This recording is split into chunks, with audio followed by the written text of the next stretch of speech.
সালামু আলাইকুম। রাজনীতি আর নোবেল দুইটা আসলে টোটালি আলাদা দুই জিনিস। নোবেল প্রাপ্তি হয়েছে বা নোবেল পেয়েছেন এমন অনেক মহাবরেণ্য ব্যক্তিরা রাজনীতির মাঠে এসে গোল খেয়েছেন। তার সবচেয়ে বড় উদাহরণ হচ্ছে আমাদের পাশের দেশ মিয়ানমারের আং সান সুচির পরিণতি দেখলেও আপনারা অনেকটা আইডিয়া করতে পারবেন। ডক্টর মোহাম্মদ ইউনূসের যে সরকার, বেসিক্যালি এটা হচ্ছে নিরপেক্ষ একটা সরকার।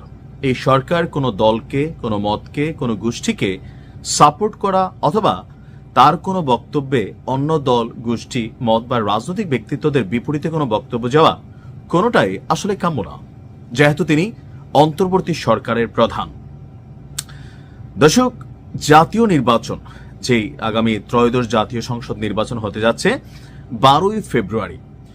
তো এই নির্বাচনের দিন আরো একটা নির্বাচন কিন্তু সেখানে ঘটবে। নিশ্চয়ই আপনাদের খেয়াল আছে যে গণভোট, হ্যাঁ এবং না। তো এই ভোট নিয়ে যখন আমরা গণভোটের ইস্যুতে দেখেছিলাম হাদি বা এর আগে পিআর এবং গণভোট ইস্যুতে জামাতের খুব শক্ত অবস্থান ছিল হ্যাঁ ভোটের পক্ষে, বিএনপির অবস্থান ছিল কোথাও না কোথাও না ভোটের পক্ষে। তারপরেও জনগণ কি হ্যাঁ ভোট দিবে নাকি না ভোট দিবে? যদি হ্যাঁ ভোট দেয় সেটা জুলাই সনদ বাস্তবায়নের অনেক কিছুকেই এখানে প্রভাবিত করবে, আর যদি না ভোট দেয় সেক্ষেত্রেও বিভিন্নভাবে প্রভাবিত হবে। তো এই যখন অবস্থা, দেশের জনগণ তারা সিদ্ধান্ত নিবে তারা কি হ্যাঁ ভোট দিবে নাকি না ভোট দিবে। কিন্তু সরকারের পক্ষ থেকে অথবা অন্তর্বর্তী সরকারের প্রধান হিসাবে ডক্টর মোহাম্মদ ইউনূস যখন কোনো মতকে প্রাধান্য দেন তখন সেটা অবশ্যই একটা দলের বিপরীতে চলে যায়, যেহেতু বিএনপি এবং জামাত তারা পাল্টাপাল্টি অবস্থান নিয়েছিল হ্যাঁ এবং নাকে কেন্দ্র করে। হঠাৎ করেই আজকে একটা বিশেষ বক্তব্য দিয়েছেন ডক্টর মোহাম্মদ ইউনূস, আর সেইখানে তিনি গণভোটের ইস্যুতে হ্যাঁ ভোটের পক্ষেই জনগণকে আপনার কি বলা হয়েছে যেন তারা ভোট দেয়, সেই রকমই আপনার একটা হ্যাঁ ভোট চেয়ে বসেছেন প্রধান উপদেষ্টা ডক্টর মোহাম্মদ ইউনূস। তো ওনার এই বক্তব্যের পরপরই বিএনপির সমর্থিত নেতাকর্মীরা তারা মনে করছে দিন শেষে ডক্টর মোহাম্মদ ইউনূসের এমন বক্তব্য কাম্য না। আবার জামাত বলছে যে না, এটাই সঠিক সিদ্ধান্ত। কেন আসলে হঠাৎ করে তিনি এমন সিদ্ধান্ত নিলেন?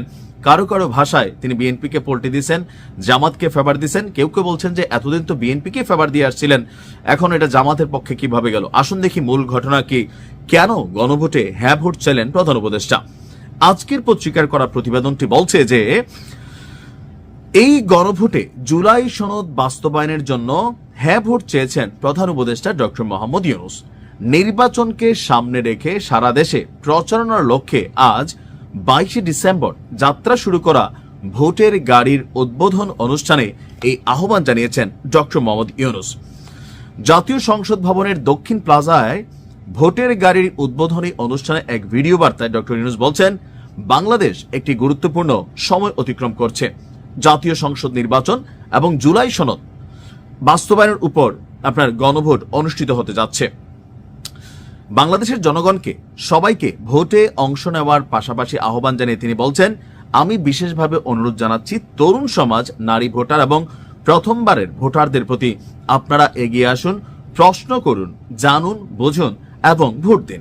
আপনার সিদ্ধান্তেই গড়ে উঠবে আগামী দিনের বাংলাদেশ, অর্থাৎ নতুন বাংলাদেশ। আপনি দেশের মালিক। এদেশ আগামী 5 বছর আপনার পক্ষে কে চালাবে সেটা আপনি ঠিক করে দিবেন। আপনার পছন্দের প্রার্থীকে ভোট দিন, সৎ এবং সমর্থ প্রার্থীকে বেছে বেছে ভোট দিন, চিন্তা ভাবনা করে ভোট দিন। গণভোটের প্রসঙ্গে প্রধান উপদেষ্টা বলছেন, এবারের নির্বাচনে আরো একটি ভোট দেবেন, জুলাই সনদে ভোট দেবেন। দীর্ঘ 9 মাস ধরে সব রাজনৈতিক দলের সঙ্গে দিনের পর দিন বৈঠক করে এই সনদটি তৈরি করা হয়েছে। এই সনদ দেশের মানুষ পছন্দ করলে দেশ আগামী বহু বছরের জন্য নিরাপদে চলবে বলে আমার দৃঢ় বিশ্বাস। আপনি যদি এই সনদ সমর্থন করেন তবে গণভোটে অবশ্যই হ্যাঁ ভোট দিন। তো নানান বক্তব্য দিয়েছে। এখন জুলাই সনদকে বিএনপি বাস্তবায়ন চায় না, চায়, তবে জুলাই সনদে এমন কয়েকটা চ্যাপ্টার আছে বা এমন কিছু জিনিস কানেক্টেড আছে যেটা বিএনপির যে রাজনৈতিক স্ট্যান্ড এর সাথে কিছুটা সাংঘর্ষিক, যার কারণে এই জুলাই সনদকে ঘিরে এটার বাস্তবায়ন কারা করবে, এটাকে ইন্টারিং করবে নাকি নির্বাচিত সংসদ করবে, এ নিয়ে কিন্তু কনফ্লিক্ট ছিল দীর্ঘদিন। জামাত সহ অন্যান্য দলগুলো তারা চেয়েছে ইউনূসের আন্ডারেই এই ভোটটি হয়ে যাক। তবে বিএনপি রাজনৈতিকভাবে এটার বিরোধিতা করেছে, কারণ যদি এই গণভোট হতো আর যদি হ্যাঁ জয়যুক্ত হতো তাহলে এটা জাতীয় সংসদ নির্বাচনে বিএনপির বিরুদ্ধে একটা মতামত তৈরি করতো, যার কারণে বিএনপি তখন চায় নাই। বিএনপি গণভোট চায়, তবে জাতীয় সংসদ নির্বাচনের দিন চায়। তো মোটা কথায় আমরা আনঅফিসিয়ালি যদি বলি, এই জুলাই সনদ বাস্তবায়নের বিষয়ে যতগুলো এখানে চ্যাপ্টার কানেক্টেড বা ন্যারেটিভ কানেক্টেড, অনেক কিছুতে বিএনপির কিছু কিছু সাংঘর্ষিক অবস্থান আছে। আর এই কারণেই এই জুলাই সনদ বাস্তবায়নের দায়িত্বটা নির্বাচিত সংসদের হাতে ছেড়ে দিতে চেয়েছে বিএনপি, আর সেটার বিরোধিতা করেছে জামাত। এখন যদি এই গণভোটে হ্যাঁ জয়যুক্ত হয় তাহলে সেটার দায়িত্ব কিন্তু বিএনপি পাবে, আর এটা নিয়ে কিছু হয়তো কাটা ছেঁড়া অথবা পরিবর্তন পরিশোধন আসতেও পারে।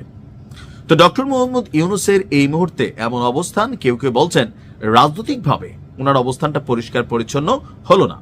এখন আসলে দেখেন, রাজনীতিতে আসলে আপনি যাই করেন এটার বিপরীতে একটা মত অটোমেটিক তৈরি হবে, ভালো করলেও হবে খারাপ করলেও হবে, কারণ কি প্রত্যেকটা সিদ্ধান্তই কোনো না কোনো দলমত গোষ্ঠীর বিপরীতে আপনার অবস্থানকে নিশ্চিত করে দেয়। দেখা যাক কি হয়। ভালো থাকুন।